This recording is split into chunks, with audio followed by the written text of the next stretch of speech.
may know the definition of inflationary and deflationary gaps, but can you draw them correctly? Should you use the 45-degree line diagram or ADAS model? And where exactly is this gap shown? Let's clear this confusion step by step using both models today. Let's begin with the main idea.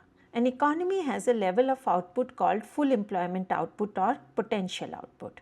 This is the level of real GDP where resources are being used efficiently and there is no major cyclical unemployment.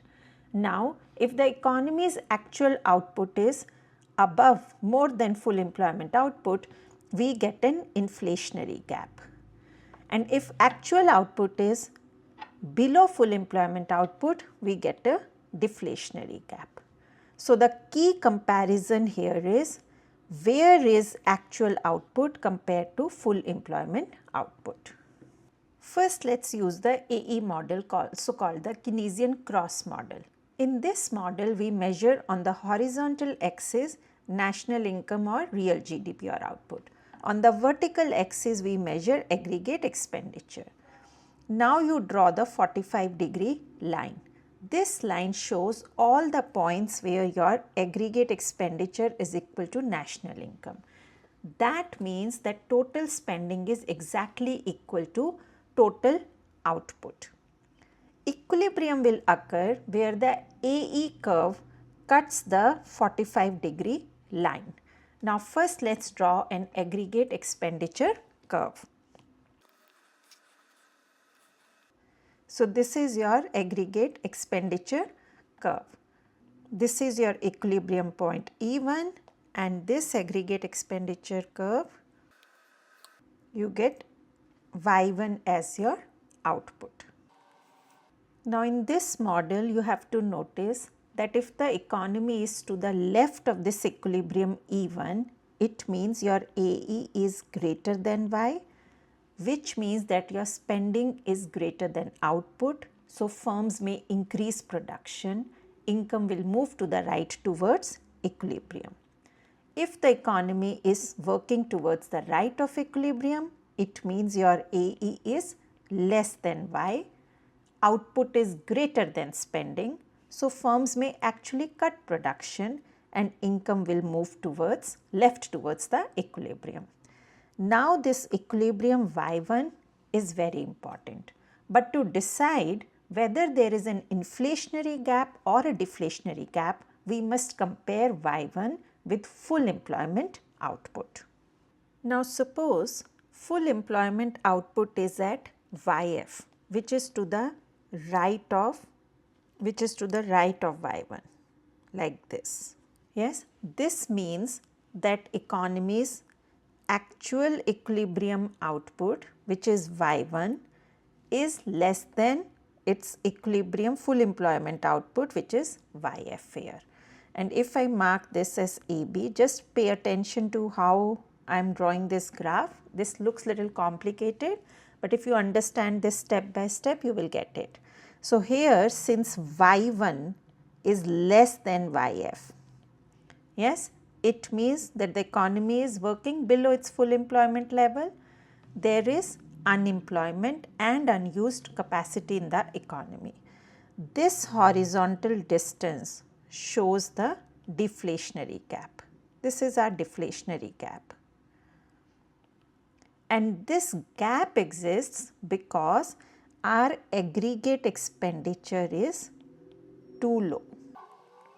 There is not enough spending to bring the economy up to this level. This is how you will show the deflationary gap graph. So now to close this deflationary gap, expenditure must increase. This expenditure which is too low, it should increase. How it can happen? It can happen through higher consumption, higher investment, higher government spending, lower taxes or higher exports. The Keynesian solution to a deflationary gap is usually increased government spending financed by borrowing. So he talked more about fiscal policy. So you need to shift this AE curve upward. Your aggregate expenditure must increase. This becomes your new curve, which is AE let's say 1. Okay. So, new equilibrium will occur at YF only. So, when AE rises, your equilibrium income will also rise from Y1 to YF. The economy will move closer to full employment, unemployment will fall, and the deflationary gap is closed. To show the inflationary gap, let's use the same graph so that the difference between inflationary and deflationary diagrams will be clearer to you. Let's say that our YF is to the left of actual output. So, let's say this is where your YF is. YF is your full employment output. So, instead of it happening to the right, it is to the left of Y1. So, let's name it YF1. So, this is your full employment output. Let's assume that to be to the left of actual output. Okay. So, it means your now if I am looking at my actual output, which is Y1, this is greater than my YF1, isn't it? Here this gap, here your Y1 is greater than YF1, which is actual output is greater than your full employment output. What does this mean? That total demand in the economy is too high. Firms may try to increase production, but resources are already being fully used. So, instead of a large increase in output, the main effect would be upward pressure on prices.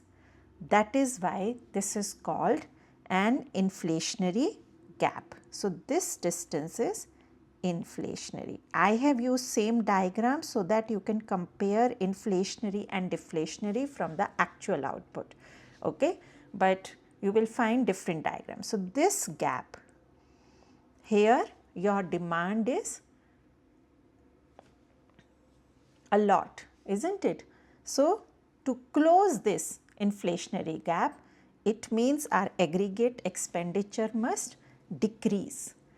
Now, this may happen through your lower consumption, lower investment, lower government spending, higher taxes or lower exports, this way. So, your new curve, which is new AE, let's move it down. If we move that AE down, then what happens? If your AE is down, your this equilibrium output will move back from Y1 to YF1 and inflationary pressure will reduce. So, this pressure will go down. Okay. So, this is how your aggregate expenditure model is used to explain inflationary and deflationary gaps. I hope this is clear. I know these diagrams are a bit complicated, and if you look into the textbooks, they are not very clear, but if you draw like this step by step and practice them, I am sure you will get the idea. Now, let's explain the same idea using the ADAS model. This model is especially useful because it shows both output and price level. On the vertical axis, we measure the price level, and on the horizontal axis, we measure real GDP or output. In this model, AD shows aggregate demand, SRAS shows short run aggregate supply, and LRAS curve shows the full employment or potential output level, which we label as YF. Now, let's learn how to use ADAS model to show deflationary gap and inflationary gap. Right now, I am starting with deflationary gap. You can already see that aggregate demand and short-run aggregate supply intersect at E1, which gives us an equilibrium output of Y1. This equilibrium output of Y1 is actual output being produced in the economy. Now, when we want to show deflationary gap, you need to draw your full employment output curve, which is your LRAS curve, to the right of this actual output curve. Okay, so this becomes your LRAS and this is your full employment. So what we want to show here, that the economy is producing below its potential output, isn't it? Y1 is less than YF here. So this means there is unemployment in the economy, there is spare capacity or weak demand in the economy. This gap, because we are producing lower output than the potential output, is called deflationary gap. And also we need to understand that how we can close this gap. So to close a deflationary gap, the aggregate demand needs to increase. To increase aggregate demand, what government can do? They can adopt expansionary fiscal policy such as higher government spending or lower taxes, or expansionary monetary policy such as lower interest rates. So what we do, we need to show that your aggregate demand is shifting to the right like this. So this curve is shifting to the right. This is your new AD1, so that your new equilibrium will be E2 and the economy is working towards full potential output. Okay, so this way your aggregate demand increases, output rises from Y1 toward YF, and unemployment falls in the economy. So this is the diagram to show deflationary gap and how to correct that deflationary gap using ADAS model.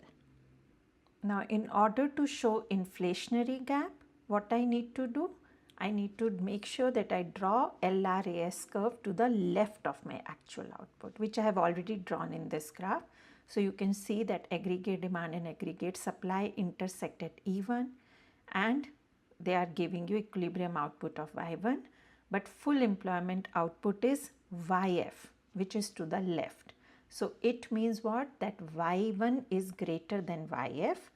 The economy is producing at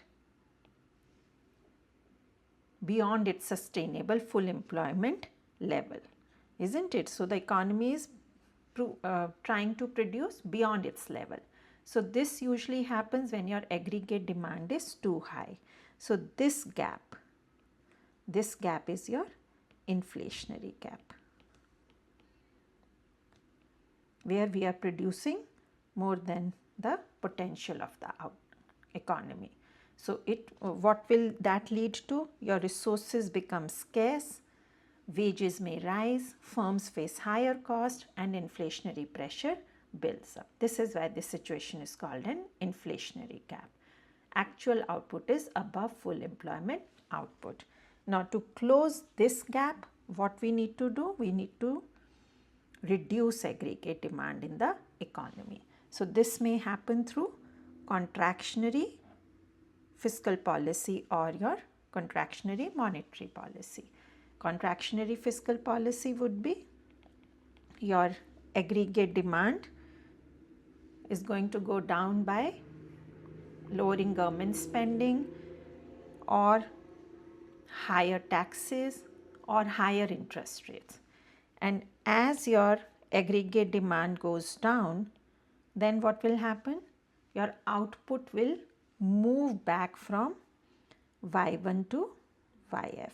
This output will go back to your equilibrium, original equilibrium, and inflationary pressure will reduce in the economy. So this is how you can use ADAS models to show both inflationary gap and deflationary gap. Don't forget to label your new equilibrium point. Always remember that you are labeling your diagrams as you go along, because the diagrams should be self-explanatory. It's important. So remember that the core idea is the same in both models. In a deflationary gap, actual output is below full employment output. In an inflationary gap, actual output is above full employment output.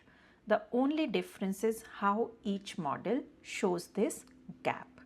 They have same concept but different diagrams.